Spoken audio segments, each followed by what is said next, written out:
Bonjour les amis, c'est Pascal Petit de retour avec cette vidéo hebdomadaire du vendredi qui va traiter plusieurs petites questions un petit peu épineuses, parfois anxiogènes, qui découlent directement de l'actualité et qui m'ont été posées par plusieurs personnes. Donc ce que je vous propose, c'est de faire un petit mélange et d'aborder de façon très rapide ces trois questions parce qu'apparemment elles sont assez invasives et prégnantes pour beaucoup d'entre vous, donc autant essayer d'y répondre. Alors avant de commencer avec la première question, je vous remercie de votre fidélité, je vous remercie notamment celles et ceux qui ont regardé mon live avec Didier Santiago.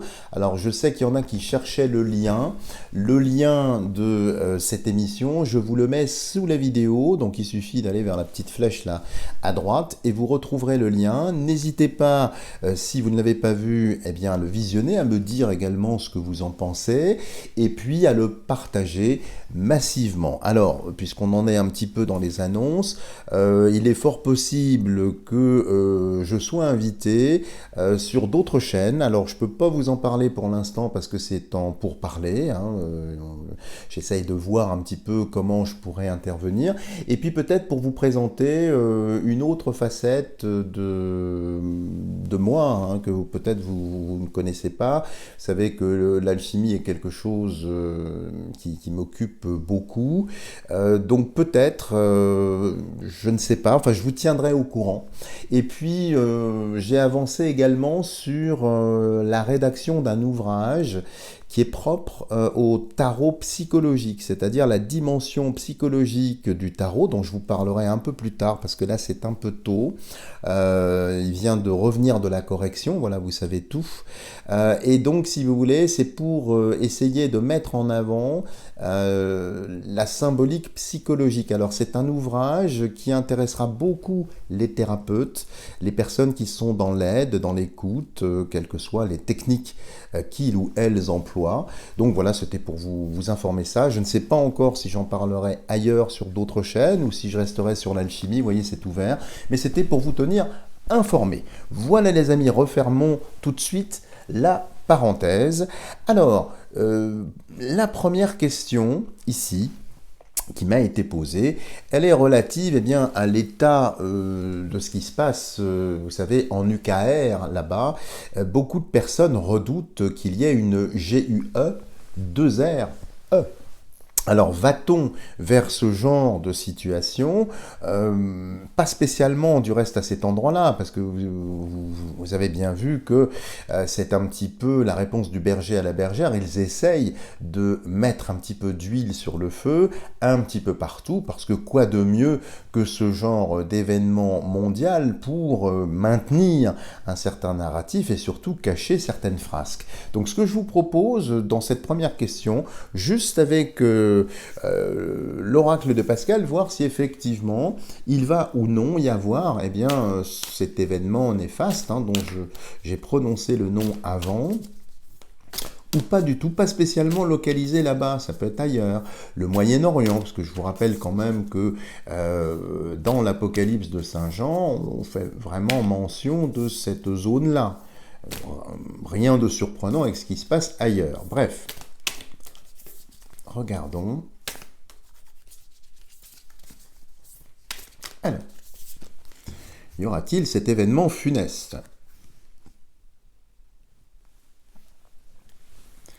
Alors ici on voit une porte ouverte. Une porte ouverte, alors ça fait penser spontanément à des négociations de paix, je ne sais pas. En tout cas, c'est une hypothèse, parce qu'on voit quand même derrière cette porte ouverte ici un chemin. Eh bien, c'est une hypothèse possible. En tout cas, la porte est ouverte. Donc, c'est pas quelque chose, vous voyez, d'entrée de jeu qui est fermé. Je dis pas que ça va arriver. Je dis juste que je pense qu'ils ont ça dans les cartons. Et de l'autre côté, il y a le parchemin. Alors quand je vois une porte ouverte avec le parchemin, moi je pense spontanément à un accord de paix. Alors, un accord de paix qui effectivement prendrait naissance sur le fameux pays en question, vous savez, l'UKR.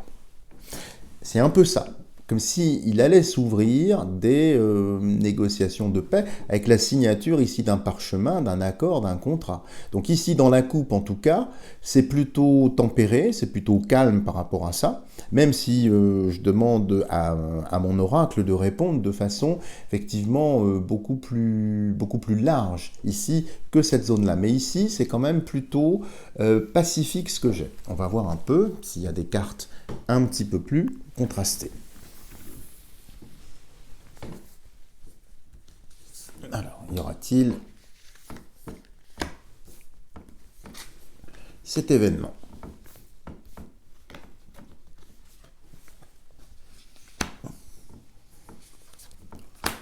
Et 5.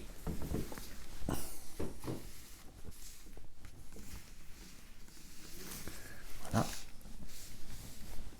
Alors là, c'est des micro-tirages, on ne va pas rester longtemps dessus, c'est juste pour avoir une tendance. Donc déjà, la coupe ici est assez positive, hein.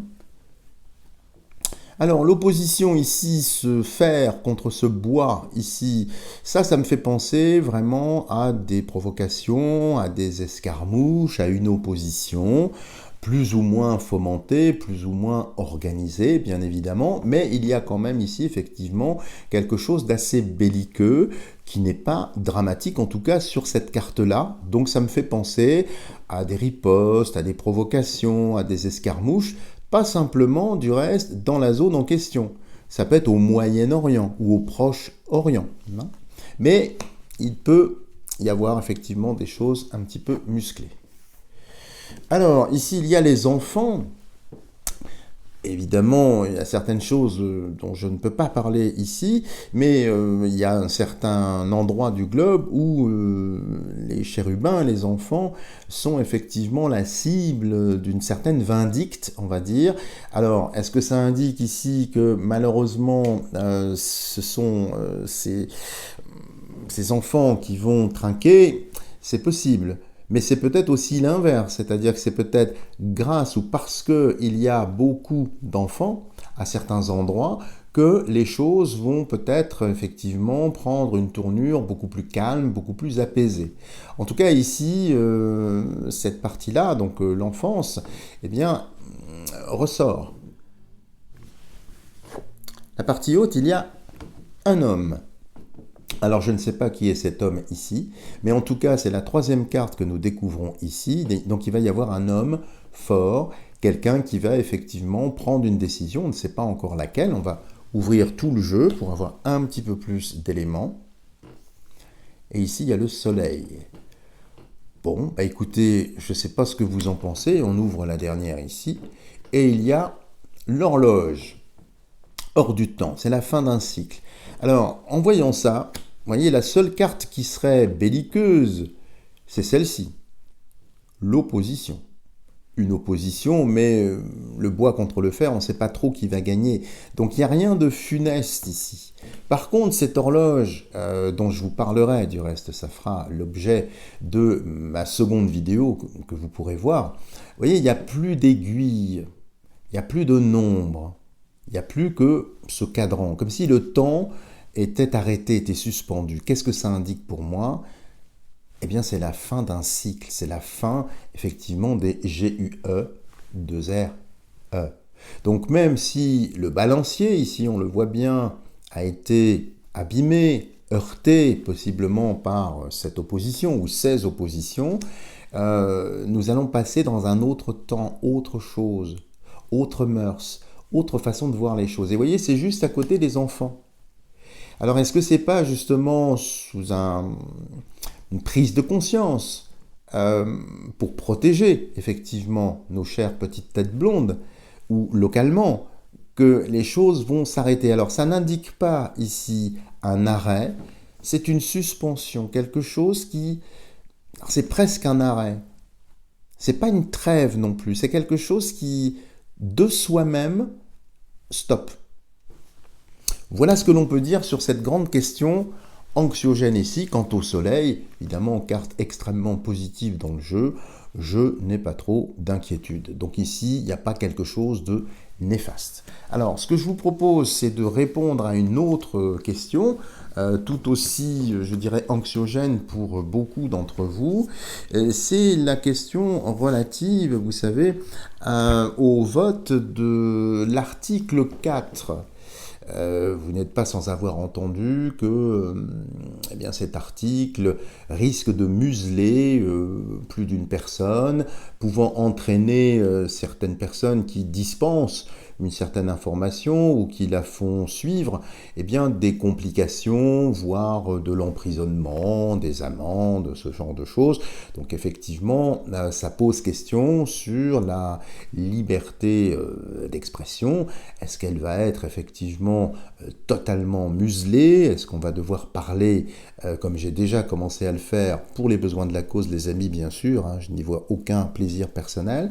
Eh bien, est-ce qu'on va devoir effectivement parler à travers son chapeau, utiliser des codes, des filtres, j'en sais rien, ou est-ce que tout ça est un effet d'annonce, une montagne qui accouchera d'une souris? Je n'en sais rien. Ce que je vous propose de voir ici,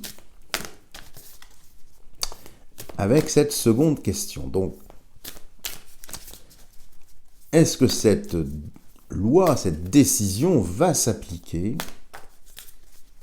Quelles vont être les conséquences? Alors, regardons ce qui ressort. Bon, alors on retombe sur la même carte, les amis. Synchronicité sans doute oblige. Alors l'opposition, évidemment il va y avoir beaucoup de levées de boucliers, vous pouvez l'imaginer, surtout que ça a été fait contre l'avis, je crois, du Sénat, ou je ne sais plus, enfin, ou des sages, enfin, ou prétendus tels, qui se sont opposés à ça. Donc il va y avoir quand même beaucoup d'opposition, beaucoup de mesures, de prises de position qui vont aller à l'encontre de l'application. Donc déjà, ça démarre mal pour moi, et c'est tant mieux, sur l'application pleine et totale de ce qui a été dit. Et de l'autre côté, le combat, alors là, qui est effectivement un petit peu plus musclé. Alors, quand on voit l'opposition et le combat, eh bien, c'est comme si ça allait devenir un enjeu, possiblement un enjeu politique, ou bien un enjeu populaire. C'est-à-dire que plus l'étau se resserre, et encore se resserrera-t-il, j'en sais rien, plus effectivement les oppositions vont être marquées. Ça me fait vraiment penser, si vous voulez, à ça, c'est des réactions à cette décision. Et donc si elle venait à s'implémenter, je pense qu'il y aurait des oppositions, alors un peu plus structurelles, mais aussi populaires. C'est-à-dire qu'il y aura une vindicte populaire qui va s'opposer à tout ça. Donc pour moi, quand je vois ça dans la coupe, sur cet article 4 ici, j'ai pas l'impression qu'ils vont pouvoir appliquer ça. C'est-à-dire que là, il y a deux formes d'opposition, une musclée et une un peu plus, c'est comme un pugilat ici, c'est un petit peu plus, vous voyez, manuel, c'est un peu plus incarné. Là, c'est avec des objets qui sont faits pour ça. Donc instrumentalisé. Là, je dirais, c'est un pugilat. C'est les mains, vous voyez ce que je veux dire. Donc quand je vois ça, pas persuadé du tout. J'ai pas de caractère, ici en tout cas, qui soit anxiogène. Alors, regardons.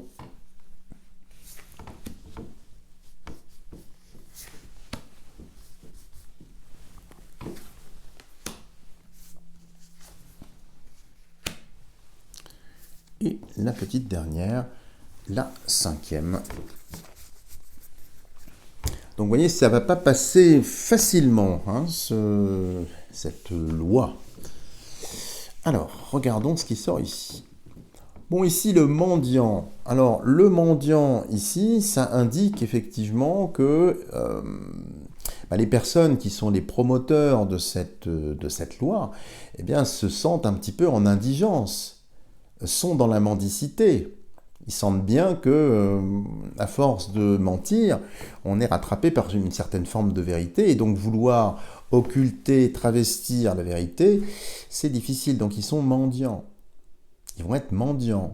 Donc ici, ça veut dire que, malgré cet article 4 et ce que c'est supposé engendrer, ils vont être de plus en plus vulnérables, de plus en plus exposés, de plus en plus mendiants. De l'autre côté, qu'avons-nous? Nous avons le cheval. Alors, le cheval, ici, vous le savez, je vous renvoie vers ma vidéo explicative que vous trouverez sur un autre endroit de la chaîne. Eh bien, c'est quelque chose qui commence. Il va falloir chevaucher ce noble destrier et s'opposer. Donc ici, si vous regardez bien, c'est quand même assez parlant. Il y a un personnage qui est presque tombé du cheval. Il est vraiment le pauvre dans l'indigence, il fait la manche, bon, c'est pas joyeux. Et ici, un cheval qui s'adresse plutôt à des chevaliers, hein, à des personnes qui savent monter, donc qui sont plus hauts que terre. Donc quand je vois ça ici, ça va ruer dans les brancards. Ce cheval va ruer. Donc, je n'ai pas l'impression que ça va être, qu'ils vont pouvoir, et c'est tant mieux, l'appliquer. Hein. Alors, regardons dans la partie supérieure ici. Bon, nous avons encore les enfants, décidément, ça sort beaucoup. Alors, évidemment, s'il y a les enfants qui sortent ici, ça va très certainement être pour préserver nos chères têtes blondes eh bien d'une certaine dérive potentiellement dangereuse pour leurs prunelles et pour différentes choses. Donc évidemment, l'objectif dans le narratif, vous vous en doutez, et je pense que ça a déjà commencé, c'est pour la bonne cause, c'est pour les préserver de ceci, c'est pour les préserver de cela. Alors d'un seul coup, on les préserve, si vous voulez, d'un certain courant d'information, mais d'un autre côté, dans certains endroits qu'on appelle des écoles, on les autorise eh bien, à visionner certains types d'images, que ce soit dans des livres ou bien que ce soit sur des tablettes et des écrans. Alors, je n'ai pas le droit de vous parler des images en question, mais à vous d'imaginer un petit peu. C'est un petit peu ce qui se passe entre adultes, hein, qu'on s'entend. Et bien sûr, qu'on s'entende bien. Vous comprenez de quoi je parle ici. Donc ici, vous voyez, c'est sous couvert de... c'est pour préserver ceci, cela, mais ça passe pas, les amis, quand je vois ça. Ça passe absolument pas. Dans la partie basse, il y a le trésor. Alors, le trésor, ici, ça m'indique quelque chose d'assez intéressant. C'est quelque chose qui est découvert. Parce que ce coffre de pirate ou ce coffre de trésor qui recèle des coupes, qui recèle une couronne, des pièces d'or, des pierreries et autre chose, c'est quelque chose qui était caché. C'est-à-dire que paradoxalement, l'arrivée de ce texte risque de déchaîner eh bien, les informations. Elles vont remonter de tous les côtés, comme si ça allait accélérer les choses. Et là, eh bien, comme à l'image de ce coffre, de ce 13 or, donc il y a 13 or, intéressant, eh bien, tout ça pour vous dire que les informations vont continuer, vont continuer, vont continuer. Donc pour moi, ça n'arrête rien. Au contraire, ça renforce la volonté des personnes eh bien, qui diffusent des informations, eh bien, être peut-être un peu plus assidus, encore plus présents. Et au centre, la séparation. Alors quand on voit la séparation ici, c'est que ça va créer effectivement des dissensions au sein même de ceux qui administrent le pays. Au sein même également, j'ai l'impression, parce qu'il y a un côté médiatique ici, au sein même des journalistes. C'est-à-dire qu'il y en a qui ne vont pas du tout apprécier la mise en place de ce genre de choses, qui vont effectivement prendre part, prendre position, possiblement entrer en dissidence, et en dessous, vous voyez, il y a le trésor. Donc, on découvre les choses, on ne les laisse plus enfermées dans ce coffre. Il va donc y avoir deux franges, mais c'est déjà le cas, parmi les porteurs d'informations, ou ceux qui relaient l'information, eh bien, les mensonges vont, je sais pas, ça va être de plus en plus visible, les amis. Donc moi, j'ai pas du tout d'inquiétude par rapport à ça. Alors bien sûr, au quotidien, je dis ça, mais je suis obligé de jouer le jeu d'une certaine censure. J'en suis désolé, mais c'est pour rester en fait avec vous, hein, bien évidemment. Mais en voyant ça, j'ai vraiment pas d'inquiétude. Parce que beaucoup de personnes m'ont contacté de façon catastrophée en disant « mais ça va être la fin de tout, on ne pourra plus... c'est la police de la pensée, c'est tout un tas de choses. C'est très orwellien, on retrouve 1984. Oui, mais sauf que dans les faits, en tout cas avec l'oracle de Pascal ici, eh bien les choses ne semblent pas aller dans ce sens-là, et c'est tant mieux.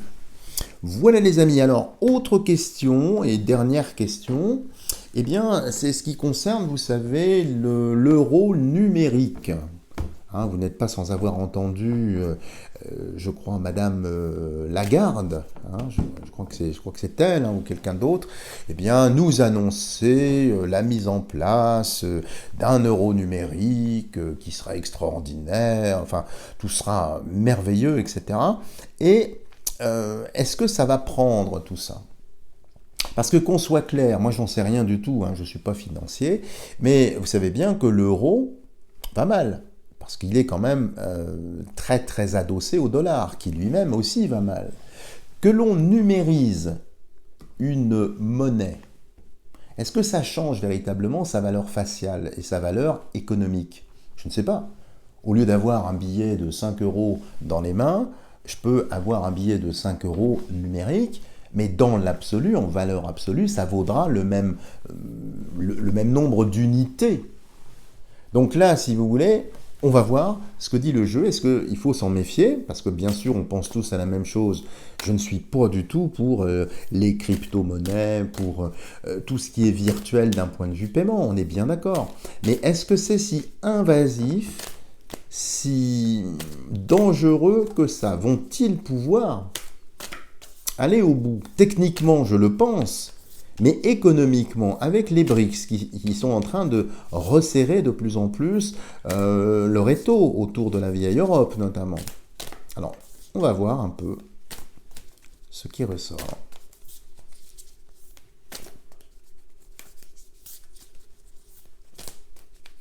Alors, l'euro numérique.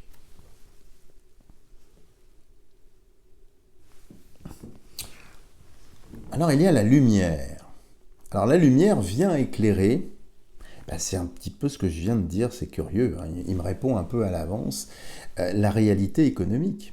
C'est-à-dire que virtualiser une monnaie de singe, ou une monnaie qui a de moins en moins de valeur, est-ce que ça a un impact? Pas vraiment. Mais vont-ils pouvoir le mettre en place avec la lumière? J'en doute fort. Parce que, vous voyez, ce flambeau est en train quand même de pleurer des larmes. Il arrive quand même à terme. Ça me fait penser, vous savez, dans le temps, on vendait à la bougie. Donc la vente se réalisait lorsque la bougie était consumée. C'est un petit peu la fuite en avant quand j'ai ça. Alors, techniquement, ils peuvent, hein, et bien sûr, tout est en place, il y a tous les outils, c'est pas un problème technique, mais c'est un problème, je dirais, de cire, de valeur. Il n'y a plus de valeur. C'est peut-être pour cacher une valeur, mais est-ce que ça va être si néfaste que ça? Est-ce que déjà ils vont pouvoir le faire? Avec la lumière, je pense pas, on va voir de l'autre côté. Bon, de l'autre côté, c'est la gorgone. Vous vous rappelez ce que je vous avais dit sur la gorgone? Méduse qui pétrifie, dont le regard de Méduse et des serpents nous pétrifie, nous transforme en pierre. Donc ici, cette gorgone, elle vient figer les choses. Donc c'est néfaste, mais c'est comme si le système allait être figé.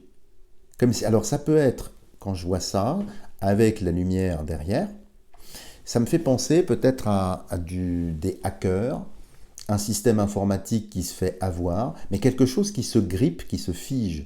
C'est-à-dire que ça ne pourra pas aboutir. C'est pourquoi il y a ici l'épée qui a été donnée effectivement à Persée, l'épée qui a été donnée par Hermès à Persée, pardon, je vais y arriver, et qui n'arrive pas ici à percer.